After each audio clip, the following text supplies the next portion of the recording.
বস্তু দেখোন খুবেই ভাল লাগিছে আৰু সম্পূৰ্ণৰূপে বহু বছৰৰ পিছত এটা স্থলুৱা খাদ্যৰ জুতি পাইছোঁ বিশেষকৈ পিঠাখিনি লাড়ুখিনি আৰু মাহ কৰাই পৰা আৰম্ভ কৰি আমাৰ আপ্যায়নৰ লগত জড়িত হৈ থকা মিষ্টাৰ পংকজ কুমাৰ মেধিয়ে যেতিয়া মোক ক'লে যে দাদা এইখিনি বস্তু আমাৰ মৰম কুমাৰহঁতৰ পৰা অনা হৈছে তেতিয়া মই ছাৰপ্ৰাইজ বিকজ মই জানিছিলোঁ যে মৰম কুমাৰে এটা নিউজ চেনেলৰ লগত জড়িত হৈছে বা ডিজিটেল ৱৰ্ল্ডৰ লগত কিতাপ পাব্লিছিং এইটো কাৰণ মোৰ কাৰণে আচু হোৱা বস্তু নিচিনা লাগিল তথাপিতো মই তেখেতৰ ওচৰ চাপি গ'লো আৰু তেখেতক সুধিলোঁ যেতিয়া তেখেতৰ পৰা গম পালোঁ যে মানে এইখিনি বস্তু তেখেতে তাৰমানে in addition to his normal duty তেখেতে এই কামখিনি উপৰিঞ্চিভাৱে এই ভোগালী বিহুৰ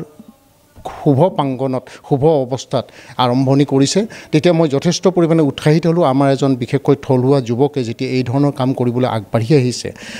তেতিয়া আমি মনত খুব উৎফুল্লিত হ'লোঁ নমস্কাৰ জনাইছোঁ ডেমক্ৰেচি লাইভলৈ স্বাগতম জনাইছোঁ আৰু আমি আমাৰ জাতিটোক সমৃদ্ধ কৰিবলৈ আৰু আমি আমাৰ সমাজখনক আগবঢ়াই নিবলৈ অৰ্থনৈতিক যিটো স্বাৱলম্বিতা আমাৰ প্ৰয়োজন আৰু লগতে আমাৰ যিখিনি জাতীয় সংস্কৃতি এই সংস্কৃতি পৰম্পৰাৰ সমান্তৰালভাৱে আমি আনন্দ গান বিভিন্ন বিষয়ত জড়িত হোৱাৰ সমান্তৰালভাৱে তাৰ এটা অৰ্থনৈতিক দিশো লুকাই থাকে আৰু এই বিষয়ত আমি মনোনিৱেশ কৰিলে আমি অৰ্থনৈতিকভাৱে স্বাৱলম্বী হ'ব পাৰোঁ ৰাজ্যখনক স্বাৱলম্বী কৰাৰ বাবে আমি আগবাঢ়িব পাৰোঁ আৰু এই বিষয়তে কিছু কথা আমি আলোচনা কৰিম কাৰণ শেহতীয়াকৈ মৰমলেণ্ডৰ তৰফৰ পৰা এক পদক্ষেপ লোৱা হৈছে কি পদক্ষেপ অৱগত হ'ব তাৰ পূৰ্বে আমি আমাৰ আলোচনালৈ স্বাগতম জনাইছোঁ এগৰাকী অৱসৰপ্ৰাপ্ত আৰক্ষী বিষয়া আৰু উত্তৰ পূবৰ ভিতৰতে অন্যতম এক অনুষ্ঠান হিচাপে পৰিচিত দক্ষিণ বৰহজাই মন্দিৰ ন্যাস তাৰ এগৰাকী বিষয়ববীয়া আৰু এগৰাকী সমাজৰ শুভচিন্তক লগতে এই অৰ্থনৈতিক এই বিষয়টো বা জাতিৰ যিটো আগবাঢ়ি যোৱাৰ ক্ষেত্ৰত যথেষ্ট চিন্তা কৰি হোৱা নিৰঞ্জন কলিতা ডাঙৰীয়া আছে আপোনাক স্বাগতম জনাইছোঁ আৰু এনেকৈ আমাৰ ডেমক্ৰেচি লাইভ মৰমলেণ্ডৰ কাৰ্যালয়ত পাই ভাল লাগিল আপোনাৰ আগমনৰ উদ্দেশ্য বেলেগ আছিল যিহেতু আমি ওৱান ষ্টপ চলিউশ্যন কৰি গোটেই বিভিন্ন বিষয়ক আমি ইয়াত কৰিছোঁ গতিকে সেইখিনিও ৰাখিব বিচাৰিছোঁ প্ৰথমতে আপোনাক ভোগালীৰ শুভেচ্ছা জ্ঞাপন কৰিছোঁ আপোনাকো ভোগালীৰ শুভেচ্ছা জ্ঞাপন কৰিলোঁ ধন্যবাদ আমি পোনপটীয়াকৈ কথা এটা পাতিব বিচাৰিছোঁ যে আমাৰ মৰমলেণ্ডৰ তৰফৰ পৰা শেহতীয়াকৈ আমি এটা পদক্ষেপ গ্ৰহণ কৰিছোঁ যিখিনি আমাৰ খাদ্য সম্ভাৰ আচলতে মানে বিহু হওক বা বিভিন্ন তেনেকুৱা আমাৰ খাদ্য সম্ভাৰ যিটো আমাৰ পৰম্পৰাগত বা আমাৰ সংস্কৃতিৰ সৈতে জড়িত সেই খাদ্যখিনিত আমি এটা সাংস্কৃতিক গুণ এটা কলাত্মক দিশ আমি আৰোপ কৰিব পাৰোঁ আৰু সেই সংস্কৃতি খাদ্যৰ এটা সংস্কৃতিৰ জৰিয়তে আমাৰ এটা জাতিটোৰ এটা পৰিচয় বহন কৰিব পাৰোঁ আচলতে আৰু সেই উদ্দেশ্য আগত ৰাখিয়ে আমি একাংশৰ ব্যৱসায়িক দিশৰ পৰিৱৰ্তে আমি সেই খাদ্যটোক ৰাইজৰ এটা সন্তোষ প্ৰদানৰ অংশ হিচাপে যিটো আমাৰ নাৰিকলৰ পিঠা লাড়ু পনা বা আমাৰ বিভিন্ন চিৰা বা বিভিন্ন এই ধৰণৰ বিষয়বিলাক যে তিল পিঠা তিলৰ লাড়ু এই বিষয়বিলাক আমি অকণমান ৰাইজলৈ আগবঢ়াই দিয়াৰ প্ৰয়াস কৰিছোঁ আৰু আমাৰ অৱগত হোৱা অনুসৰি ইতিমধ্যে আপুনি আমাৰ এইটো কিছু সোৱাদো লৈছে গতিকে আমাৰ এই পদক্ষেপটো এক প্ৰয়োজনীয় পদক্ষেপ বুলি ভাবে নেকি আৰু আপুনি যিহেতু যথেষ্ট অভিজ্ঞ ব্যক্তি আপুনি অৰুণাচলত এসময়ত চাকৰিত আছিলে বিভিন্ন প্ৰান্তত বা দিল্লী বা বিভিন্ন প্ৰান্তত গ'লে অসমৰ পিঠা লাড়ু লৈ গৈছিলে তো আমাৰ এই পদক্ষেপটো কিবা আশীৰ্বাদ এটা দিব নেকি আপোনালোকৰ এই পদক্ষেপটো আজি প্ৰথমবাৰ মই যেতিয়া দক্ষিণ বৰহজাই মৈদাম দুৰ্গা মন্দিৰ প্ৰাংগণত উদযাপিত হোৱা আমাৰ ভোগালী বিহু উপলক্ষে উপস্থিত আছিলোঁ আৰু তাত যেতিয়া আমাৰ নিয়মিত কাৰ্যক্ৰমণিকাৰ পিছত আমি জলপান পৰ্ব আৰম্ভ কৰিছিলোঁ সেই জলপান পৰ্বত আপ্যায়িত হোৱা বা আপ্যায়ন কৰা আমাৰ পিঠা পনা যিখিনি আছিলে খোৱা খাদ্য সেই খোৱা খাদ্যৰ ওপৰত তাৰমানে জানিবলৈ এটা উৎসুক হৈছিলে মনত যে এই বস্তুখিনি আহিল ক'ৰ পৰা বিশেষকৈ পিঠাখিনি লাড়ুখিনি আৰু মাহ কৰাই পৰা আৰম্ভ কৰি যিখিনি আমাৰ থলুৱা খাদ্য এই ভোগালী বিহুত আমাৰ আপ্যায়িত কৰা হয় তো সেই বস্তুখিনিৰ ওপৰত যেতিয়া মই তাতে সেই কাৰ্য কৰি থকা লোকসকলক সুধিছিলোঁ যে এইখিনি বস্তু আহিল ক'ৰ পৰা আহিছে তেতিয়া মই তেওঁলোকে মানে সদুত্তৰ দুই এজনে দিব নোৱাৰোঁতে মই গৈ পেলাই ভিতৰৰ ষ্ট'ৰ ৰুমত যিখিনি জেগাত সেই বস্তুখিনি থোৱা আছিলে তালৈ গৈ মই মানে পিঠা পনাখিনিৰ যিখিনি আছিলে তাতে মই লেবেল চাবলৈ আৰম্ভ কৰিলোঁ যে এইটো কোনটো লেবেলৰ বস্তু কাৰণ ইয়াতে এতিয়া বিভিন্ন ধৰণৰ লেবেলৰ বস্তু গোটেই গুৱাহাটীত সিঁচৰিত হৈ আছে গতিকে লেবেল নহ'লে আমিও কেতিয়াবা ভয় খাওঁ যদি কিবা কাৰণত আমি ইয়াৰ পৰা অপকাৰহে পাওঁ তেতিয়াহ'লে এনেকুৱা ধৰণৰ খাদ্য আমি কেনেকৈ গ্ৰহণ কৰিম বা আমি কেনেকৈ লোকক আমি তেওঁলোকক দিম যেতিয়া এইখিনি কথা মই তাত অনুসন্ধান কৰিবলৈ আৰম্ভ কৰিলোঁ যিহেতু অনুসন্ধানটো মোৰ পেচাই এটা আছিলে গতিকে লগে লগে তাৰমানে পাই গ'লোঁ আমি মোৰ এটা তাৰমানে অনুসন্ধিত মন এটা হ'ল যে এইখিনি বস্তু দেখোন খুবেই ভাল লাগিছে আৰু সম্পূৰ্ণৰূপে বহু বছৰৰ পিছত এটা স্থলুৱা খাদ্যৰ জুতি পাইছোঁ তেতিয়া মই এই সম্পৰ্কে তাতেই মোৰে ভাগ্য ভাল সেই মুহূৰ্তত আমাৰ মৰমলেণ্ডৰ মৰম কুমাৰক পালোঁ যেতিয়া তেখেতৰ সম্পৰ্কে তেখেতে যে এই পিঠা পনাখিনি দিছে সেইটো সম্পৰ্কে তেতিয়া সেই মুহূৰ্তলৈকে মই জনা নাছিলোঁ কিন্তু আমাৰ আপ্যায়নৰ লগত জড়িত হৈ থকা মিষ্টাৰ পংকজ কুমাৰ মেধিয়ে যেতিয়া মোক ক'লে যে দাদা এইখিনি বস্তু আমাৰ মৰম কুমাৰহঁতৰ পৰা অনা হৈছে তেতিয়া মই ছাৰপ্ৰাইজ বিকজ মই জানিছিলোঁ যে মৰম কুমাৰে এটা নিউজ চেনেলৰ লগত জড়িত হৈছে বা ডিজিটেল ৱৰ্ল্ডৰ লগত কিতাপ পাব্লিছিং এইটো কাৰণ মোৰ কাৰণে আচু হোৱা বস্তু নিচিনা লাগিল তথাপিতো মই তেখেতৰ ওচৰ চাপি গ'লোঁ আৰু তেখেতক সুধিলোঁ যেতিয়া তেখেতৰ পৰা গম পালোঁ যে মানে এইখিনি বস্তু তেখেতে তাৰমানে in addition to his normal duty তেখেতে এই কামখিনি উপৰিঞ্চিভাৱে এই ভোগালী বিহুৰ শুভ প্ৰাংগণত শুভ অৱস্থাত আৰম্ভণি কৰিছে তেতিয়া মই যথেষ্ট পৰিমাণে উৎসাহিত হ'লোঁ আমাৰ এজন বিশেষকৈ থলুৱা যুৱকে যেতিয়া এই ধৰণৰ কাম কৰিবলৈ আগবাঢ়ি আহিছে তেতিয়া আমি মনত খুব উৎফুল্লিত হ'লোঁ কাৰণ ইতিমধ্যে আমি তিনিকুৰি দেওনা পাৰ হোৱা লোকসকলে এই বিষয়বিলাকত গুৰুত্ব দিবলগীয়া হৈছে আৰু সেই বিষয়বিলাকত যেতিয়া আমি গুৰুত্ব দিব লাগিব তেতিয়া এনেধৰণৰ সৰু সুৰা কাৰ্যক্ৰমণিকাত আমি এনেকুৱা ধৰণৰ অভিজ্ঞতা পোৱাৰ লগে লগে আগবাঢ়ি আহিব লাগিব তেতিয়াই মই ক'লোঁ যে মানে যে তোমাৰ দোকানখন ক'ত আছে কি আছে তেতিয়া তেখেতে মোক এড্ৰেছ এটা দিলে আৰু সেই মৰ্মে মই তেখেতৰ সেই দোকানলৈ লগে লগে মোৰ শ্ৰীমতীক কৈ গুচি আহিলোঁ যে এই বস্তুখিনি মই সঁচাকৈ ভাল লাগিছে কিবা কাৰণত যেতিয়া আকৌ এইখিনি নাইকিয়া হৈ যায় মই নাপামেই চাগে গতিকে সেই মুহূৰ্তত মই ইয়ালৈ আহি পালোঁ আৰু এই বস্তুটো এটা খুব ভাল পদক্ষেপ বুলি এইকাৰণে আমি ক'বলৈ বিচাৰিছোঁ কাৰণ আমি আমাৰ কৰ্মজীৱনত যেতিয়া আমি ৰাজ্যৰ বাহিৰত আছিলোঁ কাৰণ ৰাজ্যৰ বাহিৰত যেতিয়া থকা যায় এজন মানুহে তেতিয়া অনুভৱ কৰে যে লোকেল বা স্থানীয় সংস্কৃতি কি আৰু স্থানীয় খাদ্য সম্ভাৰৰ পৰা আৰম্ভ কৰি কলা কৃষ্টিৰ কি গুৰুত্ব আছে সেই বস্তুখিনি আমি কেনেকৈ বাহিৰত দিব পাৰোঁ এই কথাখিনি আমাৰ মনলৈ সদায় আহি আছিল আৰু এইটো এটা বৰ ডাঙৰ হেৰি যে বিহংগম দৃষ্টিৰে আমি চাব পাৰোঁ আমি দূৰত থাকিলে ওচৰত থাকিলে সেই বস্তুবিলাক অনুভৱ কৰা নাযায় আজি আমি বেলতলা বজাৰ পাইছোঁ বা আমি খানাপাৰা বজাৰ পাইছোঁ গণেশগুৰি বজাৰ পাইছোঁ গোটেই বজাৰ গুৱাহাটীত উভৈনদী হৈ আছে বস্তু বাহানিয়ে কিন্তু বৰ দুখেৰে জনাওঁ যে এই বস্তুবিলাক অনাৰ ক্ষেত্ৰত আমি এটা মনত শংকা লৈহে আনো যে কিজানিবা তাত ভেজাল সামগ্ৰী আছে কিজানিবা তাত নোহোৱা অসমীয়া বস্তু আমি তাতে দিছোঁ কাৰণ এই বস্তুখিনি যেতিয়া আমাৰ অভিজ্ঞতাৰ পৰা কৈছোঁ যে এনেকুৱা ধৰণৰ বস্তু আমি আজিৰ পৰা বহু বছৰ আগতে আজিৰ পৰা ২০-২৫ বছৰ আগতে আমি লৈ গৈছিলোঁ গুৱাহাটীৰ পৰা আহি যেতিয়া আমি অৰুণাচললৈ গুচি যাওঁ লৈ গৈছিলোঁ কেতিয়াবা দিল্লীত কিবা কামত যাবলগীয়া হৈছিল তেতিয়া ইয়াৰ পিঠা পনা লৈ গৈছিলোঁ গামোচা আমি লৈ গৈছিলোঁ ঠিক তেনেকৈ অন্য অন্য প্ৰান্তত যেতিয়া আমি গৈছিলোঁ ভাৰতৰ বিভিন্ন প্ৰান্তত অসমক এৰি তেতিয়া আমি অসমৰ কিছুমান কলা সংস্কৃতিৰ বস্তু আমি লৈ গৈছিলোঁ খাদ্য সম্ভাৰৰ পৰা ভাল পায় আৰু সেই বস্তুটো আমি প্ৰচাৰ কৰিও ভাল পাওঁ আৰু এনেকুৱা ধৰণৰ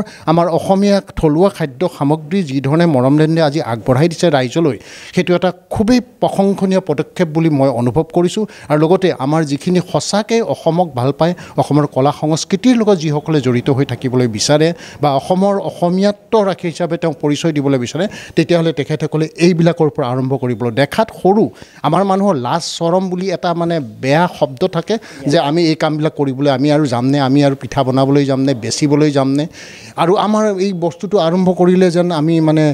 বহুত লোকচানৰ সন্মুখীন হ'ম এনেকুৱা ধৰণৰ কথাবিলাকো থাকে গতিকে সেইবিলাক কথাৰ পৰা আঁতৰি আহি পেলাই যেতিয়া তাৰমানে মৰম কুমাৰে এই কামখিনি আগবাঢ়িছে তেখেতসকলৰ এই পদক্ষেপক আমি খুবেই প্ৰশংসনীয় বুলি ভাবিছোঁ আৰু এই পদক্ষেপটো আৰু আগলৈ আগবাঢ়াই যাওক আৰু আমাৰ স্থানীয়ভাৱে উৎপাদিত সামগ্ৰীৰ যিটো গুণমান সেই গুণমানটো যাতে সদায় এইটো বৰ্তি ৰাখিব পাৰে আৰু বৰ্তাই ৰাখি পেলাই আমাৰ মাজত ই ভালকৈ সিয়াব পাৰে তাৰ বাবে আমি এই অনুষ্ঠানটোলৈ বিশেষভাৱে আশীৰ্বাদ আগবঢ়াইছোঁ আৰু তেখেতসকলৰ লগত আমি সহযোগ কৰিম নিশ্চিতভাৱে আমি সহযোগ কৰিম বিভিন্ন ধৰণৰ আমাৰ যেতিয়া অনুষ্ঠান কিছুমান পাতা হয় বিভিন্ন ক্ষেত্ৰত আমি তেতিয়া কি কৰোঁ আমি কোনো ব্ৰেণ্ডৰ নাম ক'বলৈ যোৱা নাই কিন্তু মানে আমি কিছুমান মানে ময়দাৰে বস্তু বনোৱা বা বিভিন্ন ধৰণৰ কেমিকেলেৰে বনোৱা বস্তুবিলাক আমি ভাল পেকেটিং দেখি পেলাই তাত মানে ভাল এডভাৰটাইজমেণ্ট দেখি পেলাই লৈ আহোঁ চুগাৰ ফ্ৰী এইটো বোলে নিউট্ৰিশ্যন এইটো বোলে অমুক তমুক বিভিন্ন ধৰণৰ আজিকালি আৰু শব্দৰ মায়াজালেৰে কোনে কি ধৰণে কেনেকৈ কৰিছে সেইবিলাকতো কোনো বুজি নাপায় কেৱল মাত্ৰ শব্দৰ মায়াজাল আৰু বিজ্ঞাপন যিটো থাকিব বিজ্ঞাপনত কেৱল শব্দৰ মায়াজালেৰে সাধাৰণ ব্যক্তিক যি মনোমোহীয় মহাচন্ন কৰিছিলে সেই মানে হিপনটিজিমৰ দ্বাৰা যেতিয়া কেনেকৈ ধৰণে কামবিলাক কৰে সেইবিলাকতো আমি অন্তত ৬০ দেওনা পাৰ হোৱা মানুহখিনিয়ে বুজি পাবলৈ আৰম্ভ কৰিছোঁ গতিকে সেইফালৰ পৰা আমাৰ থলুৱা খাদ্য সম্ভাৰেৰে আগবাঢ়ি অহা এই ডেম'ক্ৰেচি লাইফলত আমি সম্পূৰ্ণৰূপে সহযোগিতা আগবঢ়াম আৰু আমি তেখেতসকলৰ ভৱিষ্যত উত্তৰ কামনা কৰিছোঁ নিশ্চিতভাৱে আৰু শেহতীয়াকৈ এটা কথা আমি আমাৰ আলোচনাত আমি কেৱল আমাৰ বিষয়টোক লৈ এটা প্ৰাসংগিকভাৱে আমি আমাৰ সকলোৱে এনেদৰে আগবাঢ়ি আহক এই কথাই আমি আলোচনা কৰিছোঁ আচলতে শেহতীয়াকৈ এটা আমি খবৰ পালোঁ আমাৰ বিশিষ্ট সাংবাদিক মনোৰম গগৈয়ে আপডেট দিলে যে আমাৰ যিটো এই পিঠাপনাক লৈ গুৱাহাটী মহানগৰীতে কেইবা শ কোটি টকাৰ বিজনেছ বা ব্যৱসায় হয় এইটো হয় কথা চবেই জানে দ্বিতীয়তে এইখিনি আমাৰ থলুৱা সামগ্ৰীখিনিৰ ইমান এটা মাৰ্কেট ভেলু আছে আৰু এইটো হেল্ডি খাদ্য যদি ভালকৈ হেল্ডি কৰি বনোৱা হয় ৰিলায়েন্স যি মুকেশ আম্বানী ৰিলায়েন্সে তেওঁলোকৰ যদি ব্যৱসায় নকৰা ঠাই নাই কাপোৰৰ পৰা আৰম্ভ কৰি মোবাইলৰ পৰা আৰম্ভ কৰি প্ৰায় পৃথিৱীৰ বহু ক্ষেত্ৰত তেওঁলোকৰ ব্যৱসায় আৰু শেহতীয়াকৈ ডিব্ৰুগড়ত তেওঁলোকে বিপণী দিছে আৰু বিপণী দি এই পিঠাপনাৰ ব্যৱসায় ডিব্ৰুগড়ত আৰম্ভ কৰিছে তেওঁলোকে উজনি অসমত কিন্তু মই ভাবোঁ যে অতি শীঘ্ৰে আৰু ৰাজ্য যদি কৰিব আমি বাধা দিব নোৱাৰোঁ কৰিব পাৰে আমিও গৈ বাহিৰত ব্যৱসায় কৰিব পাৰোঁ কিন্তু কথাটো কি যিটো বস্তু আমাৰ হাতত আছে যেনেকৈ আপুনি ক'লে যে বাহিৰত গ'লেহে নিজৰ মূল্যটো বুজি পোৱা যায় গতিকে আপুনি এটা আহ্বান কি জনাব যে ৰিলায়েন্সে কৰিছে সেইটো নকওঁ কিন্তু আমি যদি কৰ্মঠ হওঁ যে আমি কেৱল অৰুণোদয়ৰ 1300 টকীয়া চাউলৰ কাৰণে 1300 টকীয়া পইচাটোৰ কাৰণে কেতিয়া পাম ফ্ৰী চাউলটো কেতিয়া পাম আৰু হাত সাৱৰি ক'ৰবাত আমি জুই পাই বহি থাকিম আৰু ৰিলায়েন্সে তেনেকৈ বস্তুটো কৰি যাব গতিকে এই অসমীয়া জাতি গ'ল বুলি আমি দীঘলী পুখুৰীত শ্লোগান দিওঁ কা আন্দোলন আহিলে মানে ৰাজপথত এই জাতি ৰক্ষা কৰিব লাগে ত' জাতি ৰক্ষা এনেকৈ হ'ব নে আমি ৰিলায়েন্সে সেই স্ক'পটো কিয় পালে সেই প্ৰশ্নটোৰ উত্তৰৰ পৰা পাব হাতে কামে লাগি যেতিয়া মানুহ এজনে কাম কৰিবলৈ আৰম্ভ কৰে তেতিয়া তেওঁ অনুভৱ কৰে যে জাতিটো কেনেকৈ ৰক্ষা পৰে কিন্তু হাতে কামে নকৰি কেৱল মাত্ৰ কেইটামান শ্লোগান দি আৰু কেইখনমান কিতাপ পঢ়ে মিল্টন পঢ়ে বাইৰন কিন্তু কাৰ্যকমনিকা তেওঁলোকৰ মিল্টন বাইৰন বা শেক্সপিয়াৰৰ দৰে হ'বই নোৱাৰে আৰু নকৰে পঢ়ে মিল্টন পঢ়ে বাইৰন তেনেকুৱা ধৰণৰ কথাবিলাকৰ দ্বাৰা তেওঁলোকে সন্মোহনী মই অলপ আগতে যিটো ইতিমধ্যে কৈছোঁ যে মানে শব্দৰ মায়াজাল এই গোটেইবিলাক হৈছে শব্দৰ মায়াজালৰ এতিয়া আৰু প্ৰশ্নৰ আমি অৱতাৰণা কৰিব দৰকাৰ নাই শব্দৰ মায়াজালেৰে নহয় আমাৰ স্থানীয় লোকসকলে যদি স্থানীয় খাদ্য সম্ভাৰেৰে এনেকুৱা ধৰণৰ কামবিলাক কৰিবলৈ আৰু সদায় সততা ৰাখিব লাগিব সততা ৰাখি পেলাই যদি তেখেতসকলে কাম কৰি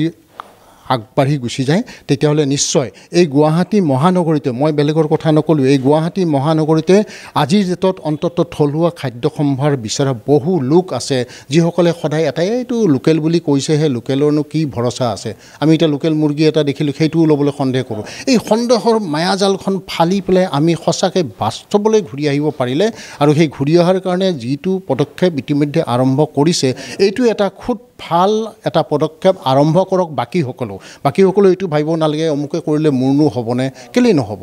আমি এইটো কাম মোক বহুতে দুটা দিছে তুমি এইটো কৰিছা নেকি মানে এই প্ৰশ্নটো তেনেকুৱা কিন্তু মই যিহেতু গোটেইখিনি কথা গম পাওঁ গতিকে সেইকাৰণে আমি তেওঁলোকৰ কথা ৰিয়েকশ্যন কৰা নাই গতিকে আৰু আপোনালোকৰ কথা উৎসাহো দিছে গতিকে আমি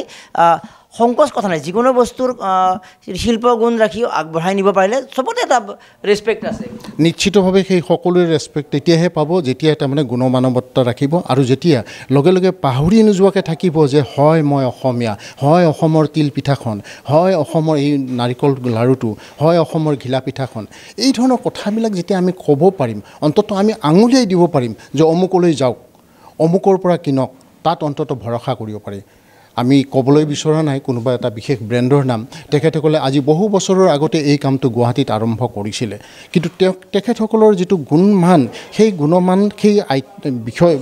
খাদ্য সম্ভাৰত লাহে যেন ডিমিনিচিং ৰিটাৰ্ণলৈ গুচি আহিছে নামটো যেতিয়া একচেপ্ট হোৱা বুলি গম পালে তেতিয়া হৈছে আমি আমাৰ নামত যি নিদিলেও চলিব যেনেকৈ এতিয়া ধৰক অলপ আগতে যিটো কথা প্ৰসংগত কথাটো কোৱাই হৈছিলে যে মানে ডাঙৰ কোটিপতি বিজনেছমেনসকলেও ডিব্ৰুগড়ৰ নিচিনা চহৰত আমাৰ অসমীয়া খাদ্য সম্ভাৰেৰে তেওঁলোকে নিজৰ ব্যৱসায় আৰম্ভ কৰিব বিচাৰিছে গতিকে তেওঁলোকৰ তাত যিখিনি MBA কৰা মানুহ আছে বা হাইলি কোৱালিফাইড আৰ্থিক দিশত কাম কৰা মানুহ আছে তেখেতসকলে কিয় এইটো কৰিব পালে এইকাৰণে কৰিব পাৰিছে যে আমাৰ যিটো দুৰ্বলতা যে আমি যে কাম নকৰা এটা জাতিৰ নিচিনাকৈ হ'বলৈ আৰম্ভ কৰিছোঁ কেৱল মাত্ৰ চৰকাৰী সাহায্য চৰকাৰী কিবা এটা হেৰি পোৱাৰ আশাতে আমি কাম কৰিবলৈ লৈছোঁ মন্ত্ৰী পিছে দুৱাৰে দৌৰি থাকিব কাৰোবাৰ মানে চামচাগিৰি কৰা যিটো আমাৰ সাধাৰণ শব্দ সাধাৰণ বজৰুৱা ভাষা বুলি কয় বা কথিত ভাষা বুলি কয় সেই চামচাগিৰি কৰাৰ যিটো মানে প্ৰৱণতা সেই প্ৰৱণতাটোৰ পৰা আঁতৰি আহি আপোনালোকে কেৱল মাত্ৰ 5 কেজি চাউলৰে এই কামখিনি আৰম্ভ কৰিলে নিশ্চিতভাৱে হ'ব এতিয়া মই কৈ থকা কথাখিনিতো হয়তো কোনোবাই আকৌ নেৰেশ্যন এটা আগবঢ়াব যে তেওঁ এটা মানে এতিয়া বঢ়িয়াকৈ কৈছে তেওঁনো নিজে নকৰে কিয় সেইকাৰণে মই প্ৰথমতে আৰম্ভণি কৰি লৈছিলোঁ যে তিনিকুৰি দেউৰা পাৰ হৈ যোৱাৰ পিছত আমি কেৱল কথাখিনি অভিজ্ঞতাৰ ফালৰ পৰা শ্বেয়াৰহে কৰিব পাৰোঁ কিন্তু কৰা নকৰাখিনি আমাৰ নতুন চামৰ মাজত থাকে গতিকে আৰ্থিক দিশত সচ্ছল হ'বলৈ কৰিবলৈ হ'লে কেৱল মাত্ৰ ৰাজপথত চিঞৰিলেই নহ'ব, বাস্তৱিকভাৱে আহক আৰু এই কামবিলাক কৰিবলৈ আৰম্ভ কৰক। আমি নিশ্চিতভাৱে আশা কৰিম যে আমাৰ এটা এটি ভাল দিন আহিব বুলি আমি নিশ্চিতভাৱে আশা কৰিব পাৰোঁ। এই আশীৰ্বাদ, এই উৎসাহপূৰ্ণ মন্তব্য আৰু এই যিটো নিৰপেক্ষ বিশ্লেষণে আমাক উৎসাহিত কৰিব, লগতে মৰমলেণ্ডৰ যিখিনি আমাৰ মহিলা গোট আৰু মই তদাৰক হিচাপে কৰি আছোঁ, আৰু গতিকে মহিলাখিনিক আমি দায়িত্ব দিছোঁ তেওঁলোকৰ স্বাৱলম্বিতাৰ ক্ষেত্ৰতো, আৰু লগতে তেওঁলোকৰ সেই পিয়ৰিটিটো মেইনটেইন কৰি মই তদাৰকখিনি কৰি আছোঁ। আৰু নিৰঞ্জন কলিতা ডাঙৰীয়াৰ এই যিটো উৎসাহপূৰ্ণ মন্তব্যই নিশ্চিত আৰু উৎসাহ দিব। আৰু সেই কথা যে প্ৰথমতে কাম এটা আৰম্ভ কৰে যে কি বা কৰিলোঁ, কিন্তু এগৰাকী ব্যক্তিৰ যিটো মূল্যায়ন পোৱা যায় অসমত সেইটোও অভাৱ, যে এজনে আনজনক যিটো নিৰপেক্ষ যিটো শুদ্ধ অন্তৰেৰে যিটো মানে মৰম ভৰা এটা আশীৰ্বাদ, সেইটোও মানে বহুত কমি গৈছে। কিন্তু নিৰঞ্জন কলিতা ডাঙৰীয়াৰ যিটো এই আশীৰ্বাদে আমাক উৎসাহিত কৰিব, মৰমলেণ্ডৰ টীমক উৎসাহিত কৰিব। আৰু লগতে আজি নিৰঞ্জন কলিতা ডাঙৰীয়াই এইখিনি কথা কোৱাৰ সুযোগ যি কাৰণত পালে, তেওঁ হ'ল আমাৰ শ্ৰদ্ধেয়, আমাৰ ভগৱান সদৃশ ব্যক্তি। তেওঁ হ'ল শিল বেপাৰী আত্মকথা গ্ৰন্থৰ স্ৰষ্টা, আৰু তেওঁ দক্ষিণ বৰহজাই মৈদাম দুৰ্গা মন্দিৰ ন্যাসৰ তেওঁ সাধাৰণ সম্পাদক আৰু বিশিষ্ট লেখক আৰু সমাজসেৱক আৰু পৰোপকাৰী এগৰাকী ব্যক্তি হীৰেণ চহৰীয়া ডাঙৰীয়া। যেতিয়া আমাৰ এই কথাটো ফেচবুক যোগে বা বিভিন্ন গম পালে, তেওঁ নিজে আমাক ফোন কৰি যে আমাক এইখিনি বস্তুৰ প্ৰয়োজন, মই পংকজ মেধিক ক'ম, পংকজ মেধিয়ে যোগাযোগ কৰিব। তেতিয়ালৈকে অৱশ্যে মই মন্দিৰৰ কাৰণে ল'ব বুলি ভবা নাছিলোঁ, কাৰণ হীৰেণ চহৰীয়াই কেতিয়াও কথাটো এডভাৰটাইজ কৰি কেতিয়াও নকয়। তেওঁ ভাবিছোঁ যে হয়তো পংকজ দাই বস্তুখিনি নিব, পিছতে গম পালোঁ যে এইটো মন্দিৰৰ কাৰণে তেওঁলোকে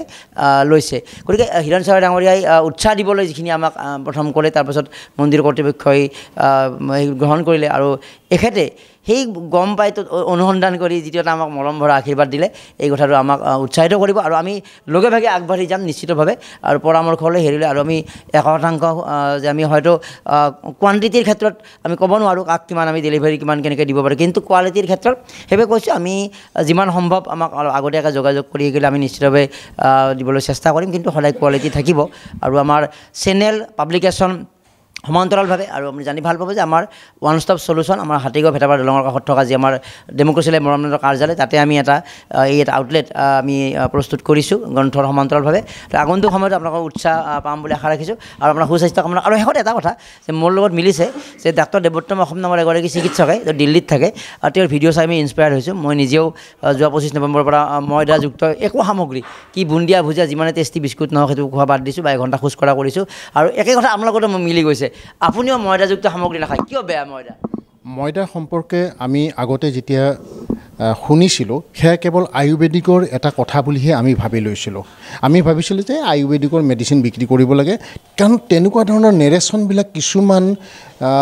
তথাকথিত বুদ্ধিজীৱীয়ে আগবঢ়াই থাকে। তথাকথিত বুদ্ধিজীৱীয়ে বাদ দে এইটো ৰামদেৱৰ কথা, বাদ দে এইটো অমুকৰ কথা, এনেকুৱা ধৰণৰ মই মানে বস্তুবিলাক তেতিয়াৰ পৰা চাই আছিলোঁ যে আমাৰ ভাৰতীয় সংস্কৃতিটো ইমানেই বেয়ানে, আমাৰ সঁচাকৈ অসমীয়া সংস্কৃতিটো ইমান বেয়ানে যে কাৰোবাৰ অপকাৰ হোৱা কাম কৰিব। আৰু ময়দাটোতো আমাৰ সংস্কৃতিৰ বস্তুটো নাছিলেই, কোনোদিনে হেৰি নাছিলে, কিন্তু পিছত যাই মালপোৱা নামেৰে শব্দটো আৰম্ভ হৈ গ'ল। কিন্তু মালপোৱা ক'ৰ পৰা আৰম্ভ হৈছিলে সেইটো কথা আৰু ইয়াত আমি আলোচনা কৰিবলৈ নাযাওঁ। কিন্তু মালপোৱাটো পৰৱৰ্তী সময়ত আমাৰ নতুন চামে গম পালে যে ময়দা নহ'লে যেন মালপোৱা নহ'বই, যেন মানে তাতে ৰিফাইন নহ'লে নহ'বই। এই ধৰণৰ যিবিলাক মানে কেমিকেলযুক্ত খাদ্য, সেই কেমিকেলযুক্ত খাদ্যই সঁচাকৈ আমাৰ যথেষ্টখিনি ইতিমধ্যে অপকাৰ কৰিছে। আৰু আহি থকা দিনবিলাকত যদি আমি আৰু কেইটামান দিন থাকিবলৈ বিচাৰোঁ এই সংসাৰখনত, তেতিয়াহ'লে ময়দাটো আমি এৰিবই লাগিব। কাৰণ ময়দাটো সম্পৰ্কত, ময়দা কেৱল আমি সৰু থাকোঁতে, আমি এতিয়াও মনত পৰে ধৰক আজিৰ পৰা 50টা দশকৰ আগতে, সেই ময়দাটো কেৱল আমি হেৰি কৰিছিলোঁ, ব্যৱহাৰ কৰিছিলোঁ কিতাপত মলম লগাবলৈ। কাৰণ কথা আঠা আছিলে তাৰ বেছি, আৰু ডাঙৰ ডাঙৰ কিবা সভা চভা পাতিলে তাতে তাৰমানে ময়দা হেৰি কৰি পেলাই গলাই পেলাই পানীত তিয়াই সেইখিনি নি পেলাই আমি আঠা মাৰি মাৰি আমি পোষ্টাৰবিলাক লগাইছিলোঁ। বিশেষকৈ ইলেকশ্যনৰ সময়ত সেই কামটো কৰিছিলে। গতিকে সেই ৰাজনীতিকসকলে সেই তেতিয়া এইবিলাক কথা নাভাবি দেশৰ কথা কি ভাবিলে তেওঁলোকে সেই ময়দা আমাৰ হাতত তুলি দিছিলে আৰু কৈছিলে এইটো কৰ। তাৰপিছতে সেই একেটা ময়দাকে আনি পেলাই যেতিয়া ৰৈ যায়, তাৰ পৰাই কিছুমান তাৰমানে তেলত ভাজি আমাক সেই বস্তু খুৱাইছিলে। গতিকে এই যিবিলাক অভিজ্ঞতা, সেই অভিজ্ঞতাৰ ফালৰ পৰা মই সঁচাকৈ ইয়াৰ সম্পূৰ্ণ বিৰোধী। নিশ্চিতভাৱে আমি সুস্থ খাদ্য খাব লাগিব, আৰু ময়দাযুক্ত কেৱল, কিন্তু তাত ধৰ কেমিকেল বা সুন্দৰ সুস্বাদু কেমিকেল ব্যৱহাৰ কৰি ভাল লগা হ'ব পাৰে যিটো দামী দামী বিস্কুট, কিন্তু সকলো আপোনালোকে আমাৰ মতে ব্যৱহাৰ কৰিবলৈ যিমান পাৰি সম্ভৱ চেষ্টা কৰা উচিত। আৰু ধন্যবাদ জ্ঞাপন কৰিছোঁ। আৰু আমাৰ নিৰঞ্জন ডাঙৰ যিটো আশীৰ্বাদ, আমাৰ যিখিনি খাদ্য সংস্কৃতি বা যিখিনি আমাৰ খাদ্য সম্ভাৰৰ যিখিনি উৎসাহপূৰ্ণ মন্তব্য আমাক উৎসাহিত কৰিব, ধন্যবাদ জ্ঞাপন কৰিছোঁ। আৰু আপোনাৰ জৰিয়তে দক্ষিণ বৰহজাই মৈদাম দুৰ্গা মন্দিৰ ন্যাসৰসমূহ বিষয়ববীয়ালৈ আমাৰ ভোগালী বিহুৰ ওলগ জনাইছোঁ আপোনাৰ পৰিয়ালৰ ওলগ জনাইছোঁ আৰু আপোনাৰ গোটেই যিখিনি আপোনাৰ চৌপাশত থকা মানুহলৈ আমি এটা আমাৰ ওলগ জনাই আমাৰ এই কথোপকথন ইমানতে সামৰণি মাৰিছোঁ ধন্যবাদ